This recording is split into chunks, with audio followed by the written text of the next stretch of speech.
नमस्कार, सोनल्स रेसिपीजमध्ये तुमचं खूप खूप मनापासून स्वागत. आज आपण उपवासाला चालणारे हे 3 प्रकारचे गोड पदार्थ बघणार आहोत. तर सगळ्यात आधी आपण खुसखुशीत अशी शेंगदाण्याची चिक्की बघणार आहोत. दुसरा हा पदार्थ म्हणजे साबुदाण्याचे लाडू आहे, ज्यामध्ये आपण भरपूर ड्रायफ्रुट्स घातलेले आहे. आणि तिसरं आहे शहाळ्याची खीर, जी करायला अगदी सोपी आहे आणि पौष्टिक तर आहेच. चला तर हे उपवासाला चालणारे 3 प्रकारचे मस्त गोड पदार्थ करायला सुरुवात करूया. आणि हो, व्हिडिओला लाईक आणि शेअर नक्की करा आणि चॅनलवर नवीन असाल तर चॅनलला सबस्क्राईब नक्की करा. तर सगळ्यात आधी आपण शेंगदाणा चिक्की करणार आहोत. तर इथे मी 1 वाटी असे शेंगदाणे घेतलेले आहे आणि हे भाजून घेतले, याचे साल काढून घेतले आणि याला अर्ध असं फोडून घेतलेलं आहे. किंवा जर तुम्हाला असे अख्खे आवडत नसेल तर तुम्ही थोडंसं मिक्सरमध्ये बारीक पण करून घेऊ शकता. त्यानंतर साखर आहे, तूप आहे आणि वेलची पावडर आहे. आणि किती प्रमाण आहे हे मी करताना सांगेल. तर जेव्हा आपण ही चिक्की करतो तर गॅस ओट्यावरती किंवा कुकिंग टॉपवरती करायची. हा माझा जो गॅस ओटा आहे त्याला मी तूप लावून घेतलेला आहे. आणि ही तयारी आधीच करायची, कारण जेव्हा आपण नंतर चिक्की करतो तर ती फास्ट प्रोसेस आपल्याला करायची असते. तर म्हणून सगळ्याला तूप लावणे हे सगळं आधीच करून घ्यायचं. तर मग इथे मी ओट्याला तूप लावून घेतलेलं आहे आणि ज्याने मी हे लाटणार आहे किंवा पसरवणार आहे, तर मी इथे लाटण्याने हे छान पसरवणार आहे चिक्की, तर त्याला पण तूप लावून घेतलेलं आहे. आता एका पॅनमध्ये मी साखर घालून घेणार आहे. तर मी इथे 1.5 वाटी साखर घेतलेली आहे. तर 1 वाटी शेंगदाणे आहे आणि 1.5 वाटी साखर घेतलेली आहे. आणि तुम्ही साखरेच्या ऐवजी गूळ पण घेऊ शकता. आता ही साखर आपल्याला छान विरघळवून घ्यायची आहे. तर तुम्ही बघू शकता या पद्धतीने आता ही विरघळायला, मेल्ट व्हायला सुरू झालेली आहे. यामध्ये आपल्याला पाणी वगैरे घालायचं नाही आहे, फक्त आपल्याला साखर कॅरमलाइज करायची आहे.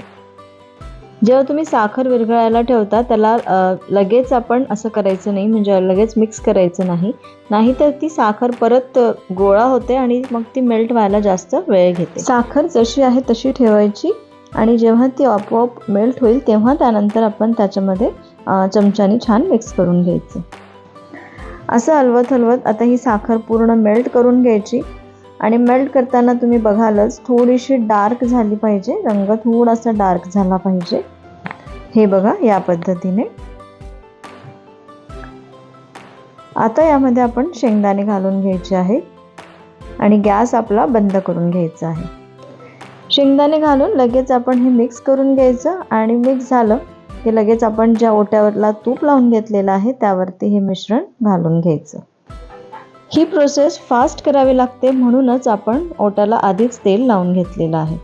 त्यानंतर इथे मी थोडीशी वेलची पावडर घातली आणि आता हे आपण या ओट्यावरती पसरवून घेऊ.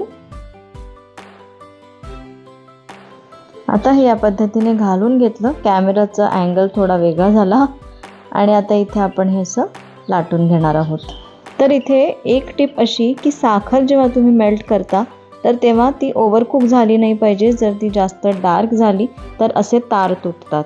म्हणून साखर छान वितळली, सगळे ग्रॅन्युल्स त्यातले साखरेचे जे ग्रॅन्युल्स आहेत ते सगळे छान मेल्ट झाले की त्यानंतर लगेचच आपल्याला यामध्ये शेंगदाणे घालून घ्यायचे आहे. आणि तेवढ्या वेळामध्ये हा पाक जो आहे किंवा म्हणजे हे कॅरमल झालेलं जी साखर आहे ती ऑटोमॅटिक लाल होणारच आहे. तर या पद्धतीने असं लाटून घेऊ आणि ही थंड होण्याच्या आतच याला आपल्याला कट पण करून घ्यायचं आहे. एकदा ही थंड झाली की नंतर मग याच्या वड्या पाडल्या जाणार नाही, म्हणून ही जेव्हा गरमच असते त्याच वेळेस याला चाकूने या पद्धतीने कट करून घ्यायचं आहे. तुम्ही बघू शकता या पद्धतीने.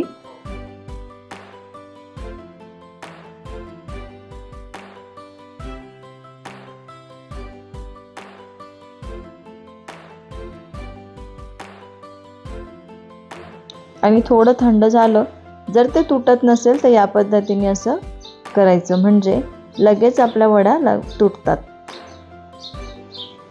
तुम्ही बघू शकता.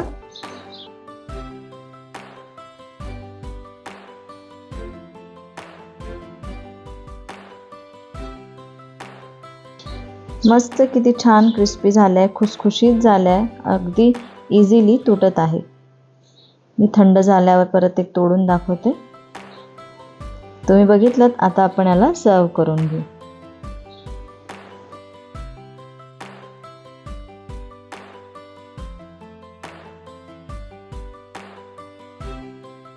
मस्त अशी आपली खुसखुशीत शेंगदाणा चिक्की तयार झालेली आहे. आता आपण उपवासाला चालणारा जो दुसरा पदार्थ आहे गोडाचा तो करणार आहोत. तर इथे मस्त साबुदाण्याचे आपल्याला लाडू करून घ्यायचे आहे. इथे मी 1.5 वाटी साबुदाणा घेतलेला आहे आणि हा साबुदाणा आपल्याला संपूर्णपणे एकत्रच न भाजता 2 पार्टमध्ये भाजायचा किंवा थोडा थोडा भाजायचा आहे. त्यामुळे जो साबुदाणा आहे तो छान कढईमध्ये फुलतो. तुम्ही बघू शकत असाल या पद्धतीने असं हा जो साबुदाणा आहे मस्त असा फुलतो, असा लाह्यासारखा फुटतो. अगदी मोठा साईजमध्ये म्हणजे साईजमध्ये मोठा होत नाही, पण थोडासा आधीच्या साबुदाण्यापेक्षा किंवा कच्च्या साबुदाण्यापेक्षा तरी याचा साईज थोडा मोठा होतो. तर हे आपण 2-3 मिनटं असं कमी गॅसवर भाजून घ्यायचं आहे. तर लो टू मीडियम गॅस ठेवायचा, अगदी बारीक पण ठेवायचा नाही, नाहीतर मग हे फुटणार नाही.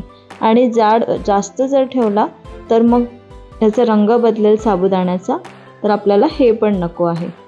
तर तुम्ही बघू शकता इथे साबुदाणा मस्त फुललेला आहे आणि रंग पण थोडा बदललेला आहे. आता आपण हे एका ताटामध्ये काढून घेऊ. इथे मी तुम्हाला कच्चा साबुदाणा दाखवत आहे आणि जो आपला फुटलेला साबुदाणा आहे, जो आपण छान थोडा रोस्ट करून घेतलेला आहे, भाजून घेतलेला आहे, तो दाखवत आहे. तर दोघांमध्ये फरक आला ना लक्षात? या पद्धतीने आपल्याला भाजून घ्यायचे. तर मी दुसरे पण हा जे साबुदाणे ठेवलेले आहे अर्धे, ते पण याचप्रमाणे भाजून घेते. तर या पद्धतीने आपण संपूर्ण साबुदाणा भाजून घेतला. आता हे आपण थंड करायला ठेवू आणि इथे मी थोडंसं तूप घेतलेलं आहे त्याच कढईमध्ये आणि थोडे ड्रायफ्रूट्स यामध्ये थोडे परतवून घेणार आहे. तर इथे मी पिस्ता आणि बदाम घेतलेले आहे. तुम्ही तुमच्या आवडीने कुठले पण ड्रायफ्रूट्स घेऊ शकता आणि थोडेसे मी इथे बेदाणे सुद्धा घातलेले आहे. आता हे या पद्धतीने अर्धा ते 1 मिनिट आपण थोडं भाजून घेऊ, थोडा याचा कच्चेपणा जातपर्यंत, म्हणजे हे लाडू आपले जास्त दिवस टिकेल. आणि आता हे आपण काढून घेऊ. हे बघा आपला हा साबुदाणा पण मस्त थंड झालेला आहे. आता आपण याला मिक्सरच्या पॉटमध्ये घालून घेऊ आणि याला छान बारीक करून घेऊ. जितकं शक्य होईल तितकं बारीक आपल्याला याला वाटून घ्यायचं आहे, म्हणजे बारीक करून घ्यायचं आहे. हे वाटून घेतलं, तुम्ही बघू शकता इतकं बारीक झालेलं आहे. आता आपण याला चाळून घेऊ आणि चाळून जेवढं उरतं त्या पद्धतीने परत त्याला आपण बारीक करू. तर असं सगळं पीठ आपण बारीक करून घेऊ आणि चाळून घेऊ. ही महत्त्वाची स्टेप आहे, नक्की करा. मी या पद्धतीने सगळा साबुदाणा चाळून घेतला. आता मी त्याच कढईमध्ये ज्यामध्ये आपण ड्रायफ्रूट्स तळून घेतले, तर त्याच कढईमध्ये आपण थोडा हा जो साबुदाणाचं पीठ आहे ते घालून घेऊ. आणि इथे आपण 1.5 वाटी साबुदाणा घेतला होता, तर यामध्ये आपल्याला अर्धा ते पाऊण वाटी तूप घालून घ्यायचं आहे. आणि तूप घालून आपल्याला याला 2 ते 3 मिनटं लो टू मीडियम गॅसवर मस्त भाजून घ्यायचं आहे. तर इथे मी अर्धी वाटी तूप आधी घालून घेतलं आणि नंतर परत 2 ते 3 चमचे घालून घेतले. जो छोटा चमचा असतो त्याने 2 चमचे तूप घालून घेतलं. तर या पद्धतीने बघा आता हे आपण भाजून घेऊ. इथे 1-2 मिनटं झालेले आहे. परत मी भाजून झाल्यानंतर थोडंसं तूप घातलं 2 चमचे आणि आता याला परत 1-2 मिनटं भाजून घेऊ. तर असं 3 ते 4 मिनटं आपल्याला भाजून घ्यायचं आहे, म्हणजे याचा जो कच्चेपणा आहे या साबुदाण्याचा तो निघेल. आणि साबुदाणा पण व्यवस्थित जर भाजला गेला तर तो खाताना असा चिवट किंवा चिकट लागणार नाही. म्हणून जेव्हा तुम्ही साबुदाणा भाजता तर ही स्टेप पण तेवढीच महत्त्वाची आहे. साबुदाणा मस्त छान भाजायचा, त्यामुळे आपले जे लाडू आहे ते खुसखुशीत आणि खमंग होतात. आता हे साबुदाण्याचं पीठ मस्त आपलं भाजून झालेलं आहे. आता आपण हे काढून घेऊ आणि थोडं थंड करून घेऊ. अगदी थंड करायचं नाही आहे, नाहीतर जेव्हा आपण लाडू वळतो तर वळले जाणार नाही. इतपत थंड करायचं की हाताला चटका लागू नये. तर हे 2-3 मिनटं असं पसरवून ठेवलं. आता यामध्ये आपल्याला गूळ घालायचा आहे. तर गूळ कसा घालायचा? सगळ्यात आधी हे जे आपण पीठ आहे हे आपल्याला एका मिक्सरच्या पॉटमध्ये टाकायचं आहे आणि त्याचमध्ये आपल्याला गूळ घालायचा आहे. तर इथे मी 1 वाटी पूर्ण वरतीपर्यंत भरून घेतलेला आहे. तर 1 वाटी असा गूळ घातला. त्यानंतर यामध्ये चवीनुसार थोडंसं वेलची पूड घालू पाव चमचा आणि हे मिक्सरमध्ये मस्त आता बारीक करून घेऊ। हे बघा मस्त हे छान बारीक झालेलं आहे। आता आपण हे असं प्लेटमध्ये काढून घेऊ एका।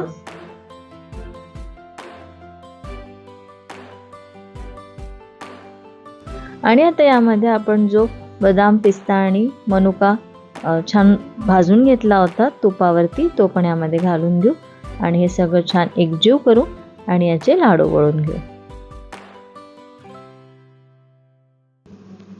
तुम्ही बघू शकता मस्त इझिली हे आपले लाडू वळले जात आहे। पण जर वळले जात नसेल तर यामध्ये 1-2 चमचे तूप घाला आणि मग नंतर लाडू वळायला सुरुवात करा। तूप घातल्याने काय होतं यामध्ये थोडा मॉइश्चर निर्माण होतो आणि लाडू चांगले वळले तर जातातच पण हे सॉफ्ट पण राहतात आणि बराच वेळ चांगले सॉफ्ट राहतात, कडक होत नाही। या पद्धतीनेच आपण सगळे लाडू तयार करून घेऊ।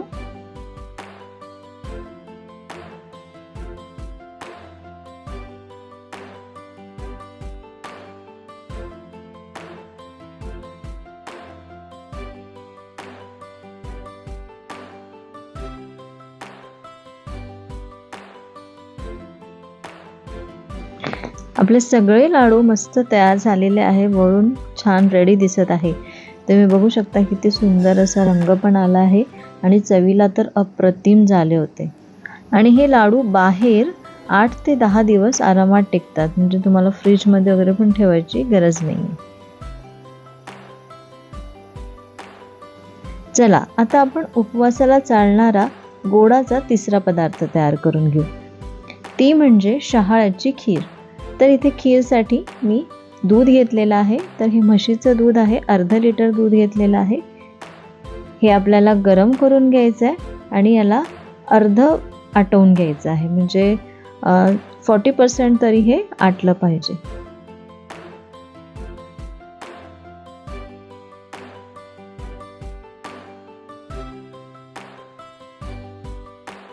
या पद्धतीने तुम्ही बघू शकता मस्त आपलं जे दूध आहे ते आटलेलं आहे आणि छान घट्ट पण झालं आहे। आता यामध्ये आपण साखर घालून घेऊ। तर गॅस चालूच आहे, कमी गॅस चालू आहे। इथे चवीपुरतं साखर टाकू किंवा मी इथे 3 छोटे चमचे साखर घालत आहे। 3 ते 4 चमचे घाला, कारण मी नंतर खाऊन पण बघितलं होतं तर मला थोडी साखर कमी वाटली, तर परत मी 1-1.5 चमचा साखर घातलेली आहे। तर तुम्ही टेबल स्पूननी मोजत असाल, म्हणजे मोठा जर स्पून असेल तुमचा तर 3 चमचे घाला किंवा छोट्या चमच्याने जसं पोहे खायचा चमचा असतो त्याने 4 चमचे घातलं तरी चालेल।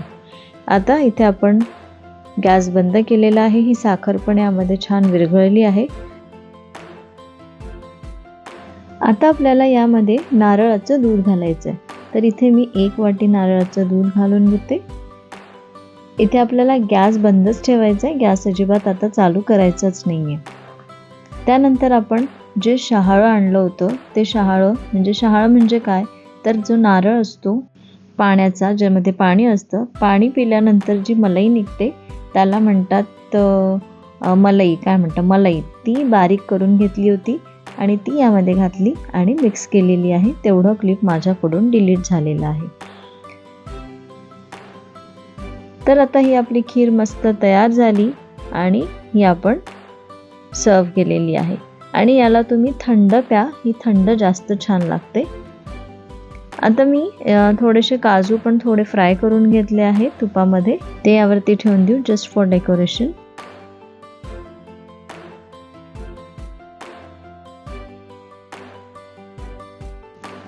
तर मस्त आपली शहाळ्याची खीर तयार आहे। ही करायला अगदी सोपी आहे, पौष्टिक आहे आणि चवीला तर मस्त भन्नाट लागते, तर नक्की करून बघा। चला तर आपली शेंगदाणा चिक्की, साबुदाण्याचे लाडू आणि शहाळ्याची खीर तिन्ही तयार झालेलं आहे। हे तिन्ही पदार्थ करायला अगदी सोपे आहे, पण खायला तेवढेच चविष्ट आणि पौष्टिक तर आहेत। तर या नवरात्रीच्या उपासात किंवा कुठल्याही तुमच्या उपासामध्ये जर तुम्ही मीठ खात नसाल तर हे गोडाचे पदार्थ नक्की करून बघा आणि मला कमेंट करून नक्की सांगा। हा व्हिडिओ आवडला असेल तर लाईक करा, शेअर करा आणि सबस्क्राईब करायला विसरू नका। पुन्हा भेटू अशाच नवीन सोप्या पारंपरिक रेसिपीज सोबत, तोपर्यंत धन्यवाद।